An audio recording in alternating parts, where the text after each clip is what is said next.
Hi. Hi.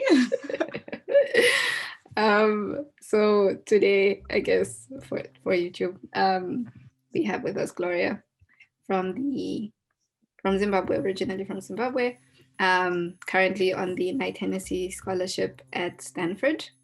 Yeah, hi everyone. My name is Gloria Chikaonda. I am a doctoral law student at Stanford University, Stanford Law School. I'm doing what's called a JSD, which is effectively a PhD in law.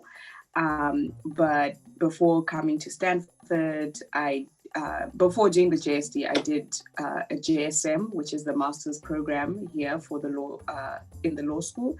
And before that, I was at the University of Cape Town for a really long time. That's where I did my undergrad. That's where I did my LLB, my law degree, as well as another master's program, and had started a PhD program before I took a leave of absence to come to Stanford. So, yeah, that's me. Cool. So actually, how does that work? Do you think you'll go back and finish the other PhD, or you're set? Yeah, it's it's just waiting there for me.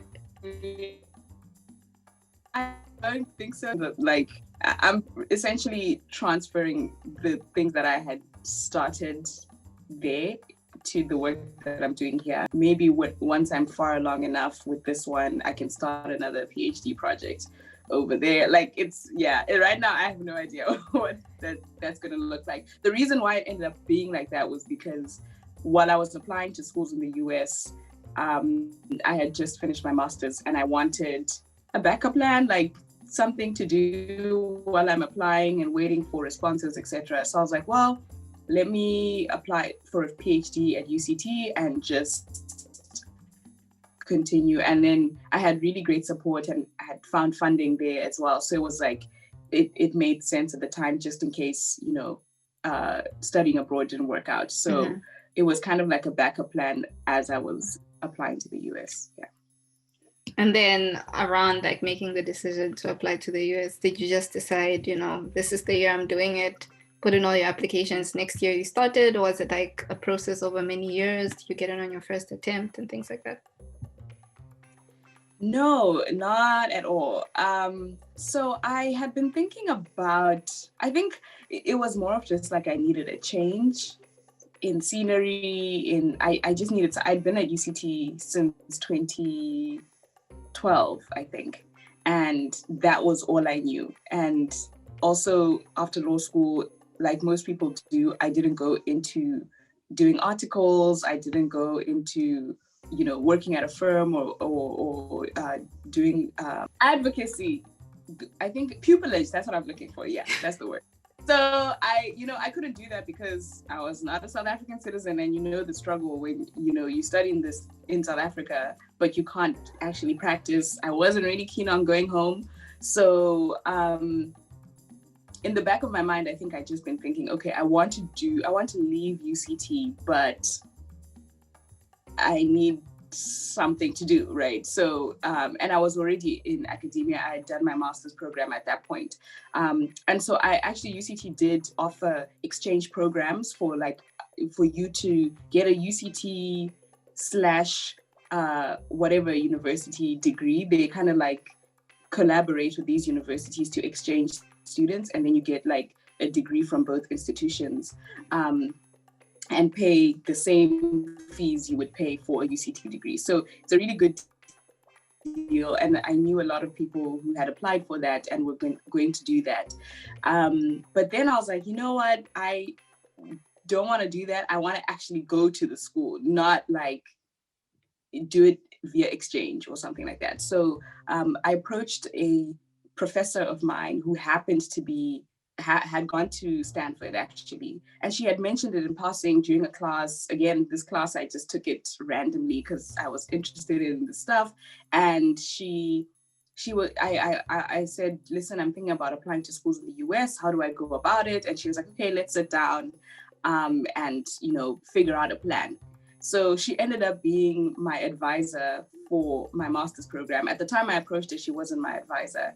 And then my advisor screwed me over. So then I switched advisors to her. And so while she was advising me, she was also helping me to apply. And she just became like a mentor, like a mom, older sister, best friend. Like, she's just amazing. And we're really, really close now.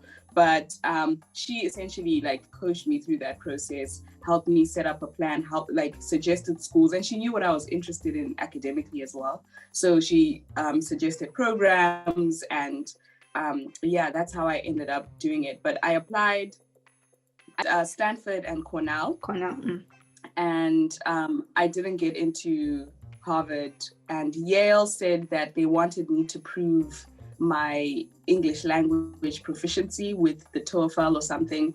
And I was so annoyed at that. I was just like, I'm not doing that. You're out of your mind. So it's ridiculous. And Yale actually is, of the schools that I applied to, it's the only one that required you to prove your proficiency. The other schools just needed you to say, I can speak English fluently, just like attest to it, basically. And so, so I got in, but I had not applied to any any funding at all. So I got in, but didn't have the money. And for master's programs, at least in the law school, in other programs, is this program first before you get into a PhD program, if that's your plan. But they won't fund you for the master's program. So they don't really give you guys funding or help you out with that. So you have to fund it yourself. And it's like $100,000 for 1 year of a master's. So it was just like, listen, I don't have that money. I barely have money to study at UCT. So, you know what I'm saying? Like, someone has to just pay for me, or this is not happening. Yeah. And I ended up actually having to forfeit the offers because I couldn't find the money. Like, I tried to hustle. It's just like, it's the kind of money you can't pull together. It's not like friends and family. Right, exactly. So it was really heartbreaking. But I essentially had to go through that whole process again the next year, this time applying to funding, what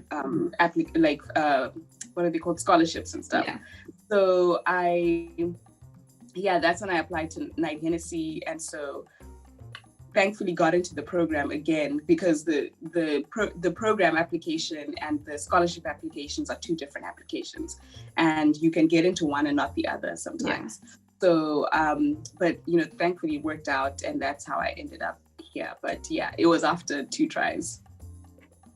And that's a big thing, the funding thing. I always actually say that I apply for funding before I apply for schools, because there's no way that I can afford school without funding. Honestly, but you know what it is, like, for me, in my mind, I was so scared to apply in the first place. In my mind, I was like, if I get in, if they accept me, then surely the money will come together, because there's no way anyone is accepting me into their school. Like, who is taking me into an Ivy League school, really? So let me deal with the bigger hurdle, which is actually getting into the program, and then dealing with the funding later, only to find out that, no, you're perfectly capable of getting into the program. It's the funding you should have been worried about all this time. So I learned my lesson from that. Like, definitely you're more than likely, especially because it's a lot of self-selection in the back of your mind. I think you feel like, I can probably do this. Like, I'm capable. But it's the fact that, like, once you get in, are you able to afford to go and live there and, pay tuition and all of that stuff. So definitely funding is like actually the thing that you have to worry about, not getting it. Most likely you can get into the program, but that's what I was afraid of when I applied. And then I guess, like, around the stuff that your advisor / mentor / mother, sister, best friend, what are some of the ways that she helped you, or you even yourself picked up maybe the second time around, in putting your best foot forward in terms of the application for both scholarship and for, like, admission? I think number one, the thing that I would say is, she actually told me especially when I was applying to the Knight-Hennessy scholarship program, she said, it might take a few tries, because for most people it actually does. It was by miracle that I applied to the Knight-Hennessy scholarship program and got in on the first try. What I will say though was, by that point, I had been applying to so many things, both at UCT, both, and regionally, just because I was broke and I needed money for a whole bunch of things, applying to jobs, applying to scholarships, applying to programs, applying to fellowships. I had applied to so many things by that point. And I think applications are really a skill. It's not something that you just do one time and you there's something about talking about yourself, selling your accomplishments, really looking at whatever you're applying for and tailoring it to that specific application. So that's what I would say on the preparation end of it, is that I had a lot of practice applying for things, and sometimes that's what it takes. And then in addition to that, or leading on from that, like, my recommendations were really, really solid. I was lucky enough to have, again, because I'd been at the same institution for a while, which I actually thought was a bad thing, because, sometimes you think you need to have done different things and been at different places. But what it meant that I had really, really deep roots within that community. So I knew the professors, they knew me well. I'd been involved in student activism and student leadership, and people just knew me really, really well. So they could provide really good, rich accounts of what my work ethic is like, what I'm about, all of that stuff. So I think that the recommendations had a lot to do with that. And then finally, I think my CV was really thorough. And I think that's because, again, being at UCT for a long time, but use that time now looking back, really well, because I was involved in a lot of stuff. Yeah. And some of it was tiny, some of it was really big or important, but I think holistically it just padded my CV really well. And especially being an international student in South Africa, you don't have opportunities to get jobs or go on internships, right? So the only place you can get work experience or any experience really is on campus. So I think taking advantage of wherever you're at, you might not be on a campus, you might be unemployed even, but what are you doing with your time? What are you involved in your community and all of that stuff? And I think that really helped me prepare and make my my application really strong. Yeah, it's definitely a thing. I think taking first from what you're saying about applications being a skill, I always joke that okay, it's not a joke. I actually do this quite seriously. Sometimes I just apply for things, not even, things that I want, that I'm interested in, things that I plan to actually seriously apply for in a couple of years. But this is just a trial run, just to go through the process and see how it is. Because I do think after a while, you sort of see what sort of, out of the whole life story, what sort of account should I be bringing out? What makes me look, what brings out the character traits that the application wants from me and things like that. So that makes all the sense. And then the time thing, I always often when people want to apply, and then I'm okay, so do you have experiences that you can draw from, because they'd ask did you demonstrate leadership, or did you demonstrate service, did you demonstrate community-based vibes?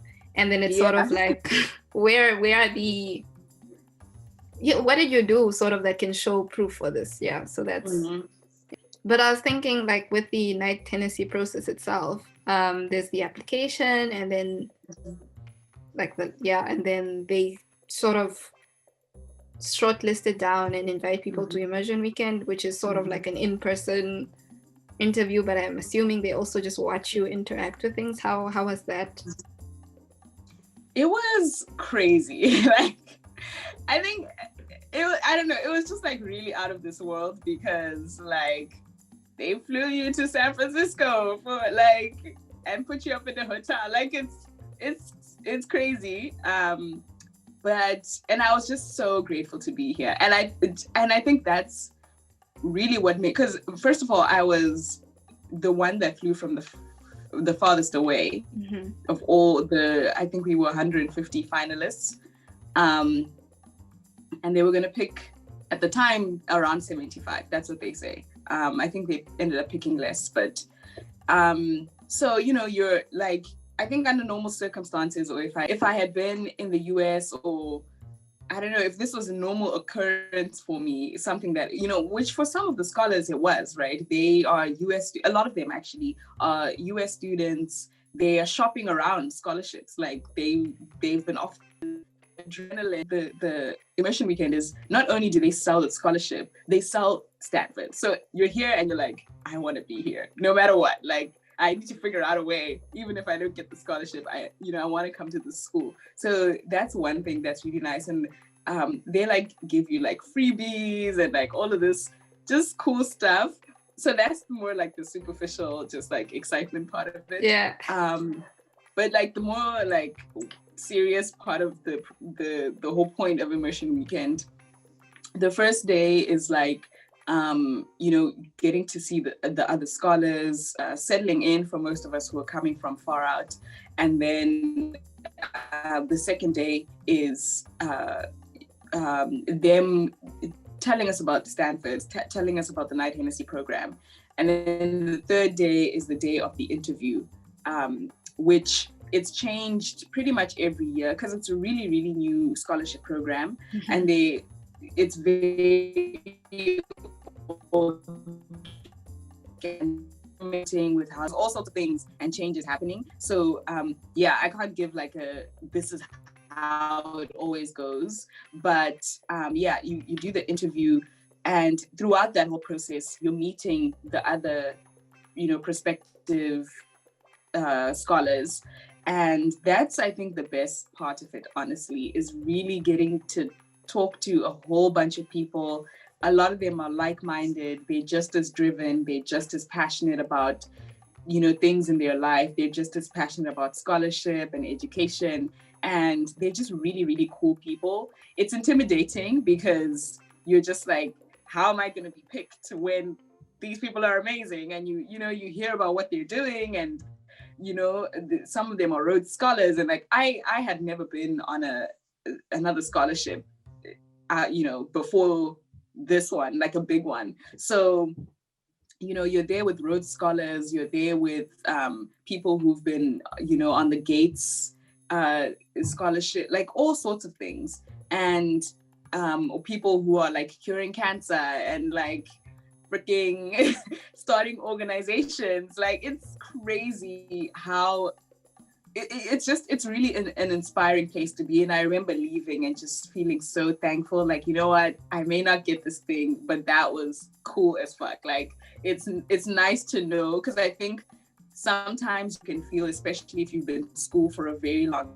time, while your friends and your other colleagues are going to work, and that there are people who have the same values as you do, and have the same vision as you do, and kind of on the same journey. So to be in like this concentrated space of like-minded people is really, really inspiring and energizing. And that's the best part of it. And actually, some of the scholars who get in decline and decide not to take it up. But like I said, some people are shopping around and options. Yes. I didn't have options, like it was Stanford or nothing. So I do think like it's a really great experience. And that's why I think the whole application process is worth doing, even if you're not successful on the first try or ever, is that just the experience, I learned so much just up until that point, about myself, about like my values, what I was about, why I was even thinking that I should go to, like, it's such a reflective process. The whole time you're constantly being asked or asking yourself, why do I want this? Yeah. And so as you're refining that, it also helps, even if the you don't get the program, but I think it also helps you think about how else you can achieve your goals, because now they're so much more crystallized just by going through that process. And then I think like taking from the eligibility criteria, they have that whole thing about outthink, outcare, and outwork, right? What I mean, you met all these like cool potential applicants, and then some that made it and some that didn't. What do you think? Like, could you describe what that looks like in an individual? Outthink, outwork, out, or even in you? Like, what are the things in Gloria that is like outthink, outwork, outcare? Yeah, so I couldn't describe what they're looking for just because it was so varied, you know, thinking from Immersion Weekend, thinking to the people now that have been, you know, I've been on it for a year and some change now. So like looking at the previous scholars, looking at the 2020 scholars, you know, I couldn't prescribe like what they want. What I would say, at least the stuff that I put down for myself was, like I said, like all I could write about was my experiences in my life. And that's been growing up in Zim, and then from growing up in Zim, going to UCT, and then being at UCT and being super involved in student activism and that stuff. And, you know, I wasn't sure if that story was like, you know, enough to like, you know what I mean? Because I think when you think about these applications, you're like, I need to have this gripping story where, you know, either something really bad has happened and I've come out of the other side, or I've done this really life-changing thing. Yeah. When I think about my life, I'm like, it's not that, you know, it's not that interesting, you know what I mean? But like I said, like I found myself in an environment that, and I used what was around me and what was at my disposal as much as possible to contribute to that community. That for me, that was like UCT and like student activism and stuff. And so that's what I think it was. I think it's really about like, are you making a difference in your community? And that could be as small as, you know, you and your siblings, or you and a friend, or your whole family, or your church, or, you know, your school, your job, you know, it could be the country, but like, what are you doing outside of yourself that helps other people? And I think that's what's incorporated. And I think in doing that stuff, you end up outthinking and you end up outcaring, you know? So the outdo should probably be the focus, because in outdoing, you're thinking and you're caring. Yeah. So yeah, that's what I can say. That's just why I think they picked me, I guess, but I don't know why they pick everyone else, because it's so varied. And